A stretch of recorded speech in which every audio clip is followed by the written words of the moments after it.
So let us recall what we know about apoptosis in a story-like fashion. So apoptosis is a highly organized and controlled process that cells in multicellular organisms used to die peacefully. So this type of cell death is called as programmed cell death because it is a carefully choreographed series of events meant to benefit the organism by removing the damaged or unnecessary cells without causing harm to the surrounding tissues. So prokaryotes like bacteria, they do not undergo apoptosis, but they have similar simple systems like toxin antitoxin mechanisms to regulate the cell death. And apoptosis is unique to eukaryotes, especially the multicellular organisms like animals, plants, because it plays a key role in the development and maintaining tissue health, and also the proper immune system function. So apoptosis is a regulated event and not something that happens all the time. So, but it happens only when specific signals indicate it is necessary. So these signals can come from within the cell or from outside the cell. So now let us understand when and why apoptosis happens. So during the development of an organism, apoptosis shapes structures. Like for example, in human embryos, apoptosis helps forming fingers, like the gap between the fingers, by eliminating cells between them. So this happens in a highly controlled manner. And then for the immune system regulation, T cells, which is a type of white blood cell, it can initiate apoptosis in infected or damaged cells using the external signals. So they do these by releasing death signals like FAS ligand, which is also called as FAS ligand, or TNF alpha, which is tumor necrosis factor alpha. So that necrosis is again another process which we will be studying later. Then, when cells are infected by viruses or damaged beyond repair, or even when they become cancerous, or the immune system at that time uses this programmed cell death mechanism called apoptosis to safely eliminate them without damaging or without causing harm to the neighboring tissues or the cells. So then apoptosis can also occur for tissue for maintaining tissue homeostasis. Like cell undergo apoptosis regularly in tissues that need constant repair or renewal. For example, in the intestinal lining and skin, old cells die by apoptosis to make way for the new cells. Then also in response to cellular damage, like cell who suffer those cells that suffer from DNA damage or the oxidative stress, or they are when exposed to toxins or radiations, they may undergo apoptosis. This now prevents these damaged cells from replicating and becoming cancerous. So the DNA damage can occur due to the radiations or toxins, and oxidative stress. It is the imbalance of free radicals and antioxidants in the body, or the endoplasmic reticulum stress, that is when protein is incorrectly folded, or when it is not folded correctly. And what happens is these stresses can activate p53, which is a tumor suppressor gene. uh, p53, which is a tumor suppressor gene which produces p53 protein. So p53 protein, which in turn activates pro-apoptotic proteins like BAX and BAK, BAX and BAK. So then apoptosis is finally a normal and controlled cell death process, while necrosis is there. Necrosis is a uncontrolled formation of cell death, like it is a uncontrolled form of cell death, then which is often caused by injury or infection. And it also results in inflammation, but then apoptosis does not result in inflammation. So necrosis occurs in response to injury, which is a uncontrolled process, and may cause inflammation, but then apoptosis is it's a programmed cell death, or it is a controlled process. So this is a little background of the story. So now let us begin the story of apoptosis, that is how cells say goodbye. Okay, then there are two pathways to death. So this can occur using the two pathways. The first one is either your extrinsic pathway or the intrinsic pathway. Extrinsic pathway is your like so the extrinsic pathway is where it is triggered by the external signals. So think of it like a command from the outside, like telling the cell it's time to go. And then comes the intrinsic pathway, which is triggered by internal signals, like when the cell realizes itself that it is damaged or stressed, and it itself decides it can no longer survive and undergo apoptosis. And both pathways lead to the same result, that is the cell dies and is cleaned up by the body without causing inflammation or damage to the neighboring cell. So the first, let us study about the first pathway, that is extrinsic pathway. It is a death sentence from the outside. So in extrinsic pathway, the process starts when special molecules outside the cell, uh, let us call them as signal or the ligands, they tell the cell to die. So these ligands can be, these examples of this ligand is your FASL or TNF alpha, which are often released by the immune cell.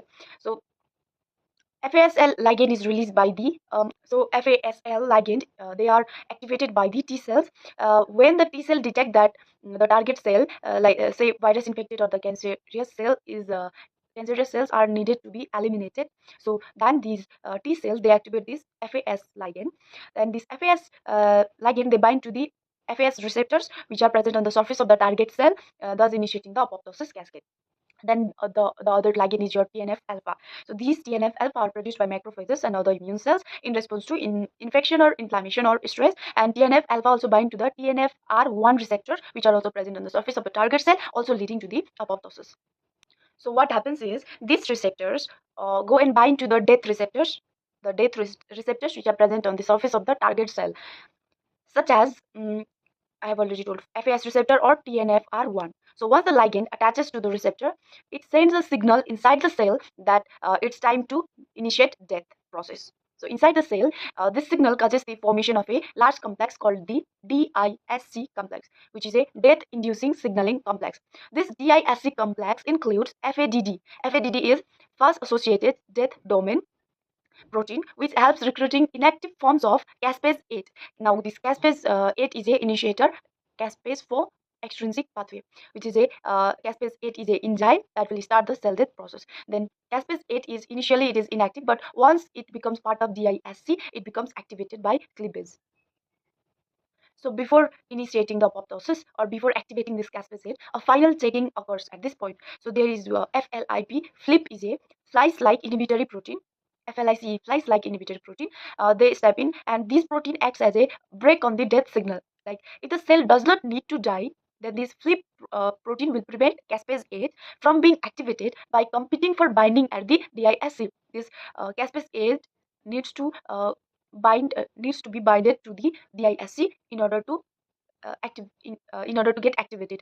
But then this FLIP, they go and bind to the this active site of the DISC. So now caspase 8 cannot bind and cannot initiate the process. So eventually stopping apoptosis from happening. So this occurs when the cell does not need to die. So a final checking. Then after that, if FLIP does not stop the process, then caspase 8 is activated and goes on to trigger a series of events that ultimately result in the activation of executioner caspases. Executioner caspases is like caspase 3, 7, maybe 7, then which carry out the destruction of the cell. So caspase 8 also cleaves a protein called BID, bid. When bid is cleaved, bid becomes TBID, TBID, which links the extrinsic pathway to the intrinsic pathway by interacting with the mitochondria.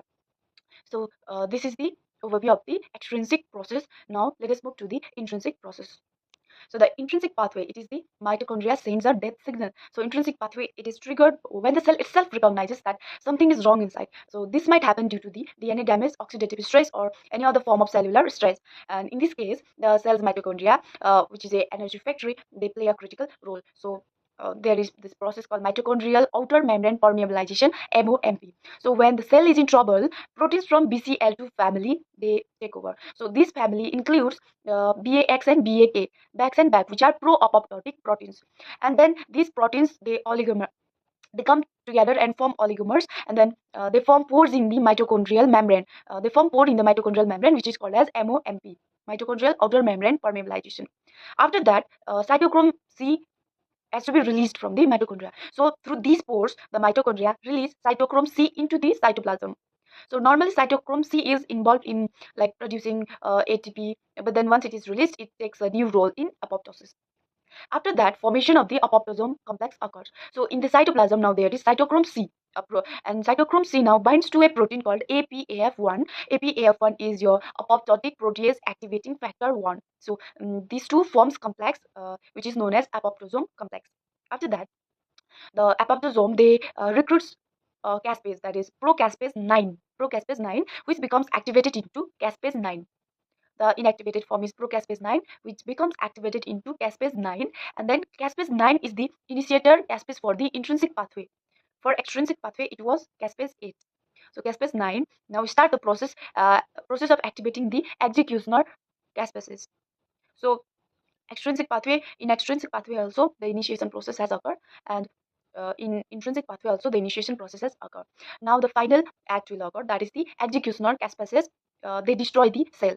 So once activated by the either pathway, extrinsic or the intrinsic, the executional caspases like caspase 3 and caspase 7. So executional caspases are 3 and 7. So they go to they perform their work. So this enzyme, what they do is they break down the cell's structural protein They break down the cell structural protein, which causes DNA fragmentation. That is, DNA inside the cell is chopped up into small pieces, and then they also cause the cytoskeletal breakdown. That is, the cytoskeletal is the protein that maintains the cell shape, motility of the cellular molecules, and then the proteins that gives the cell its shape. These When these cytoskeletal proteins are destroyed, it causes the cell to shrink and form the blebs. Bleb Blebs are the small bulges in the membrane. So when these blebs are formed, then it is called as membrane blebbing. So blebbing occurs. The cell membrane starts to bubble out in small section, forming the apoptotic bodies. So now these blebs, membrane blebbing, they form the apoptotic bodies. Finally, these apoptotic bodies are engulfed by the nearby cells or macrophages. Macrophages are the immune cells that clean up the dead cells, and then the cell is cleared away without causing inflammation or harm to the surrounding tissue. So here, some of the important factors include TNF alpha and FAS ligand. So they bind to their receptors, causing the extrinsic pathway to initiate. And then there is the flip protein, FLIP flip protein, which blocks the caspase 8 activation by binding to DISC in the extrinsic pathway. Then there are anti-apoptotic factors like BCL2 and BCL-XL. They prevent apoptosis by stopping cytochrome C release and maintaining the mitochondrial integrity. And then there are pro-apoptotic proteins like factors like BAX and BAC. They promote the release of cytochrome C from the mitochondria by forming pores in the membrane. And then there is this BID, which links extrinsic and intrinsic pathway by promoting mitochondrial membrane permeabilization after being clipped by caspase 8, and then it is called as TBID. So let us summarize. So in extrinsic pathway, the external death signal comes, death receptor receive the signal, then DISC complex formation occurs. After that, caspase 8 activation occurs, and then executioner caspase activation occurs, leading to the cell death.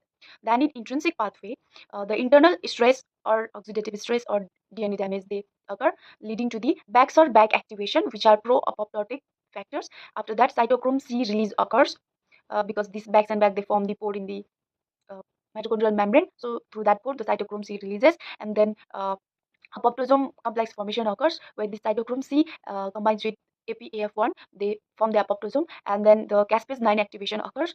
Caspase 9 is the initiator. Caspase adds during the intrinsic pathway, and then caspase 9 activation occurs. After that, executioner caspase activation occurs, and then leading to the cell death. So in the execution phase, the executioner caspases like 3 and 7, they perform the DNA fragmentation or cell shrinkage, cytoskeletal degradation, causing membrane blebbing and forming the apoptotic bodies, which are then phagocytosed by the macrophages or other cells. The macrophages or then phagocytosis occurs, and then this phagocytosis of apoptotic bodies is like the neighboring cells of the macrophages, which are the scavenger cells. They recognize these apoptotic bodies and engulf them through the process called phagocytosis. This ensures that the dead cell is cleaned up without causing inflammation or damage to the surrounding tissue.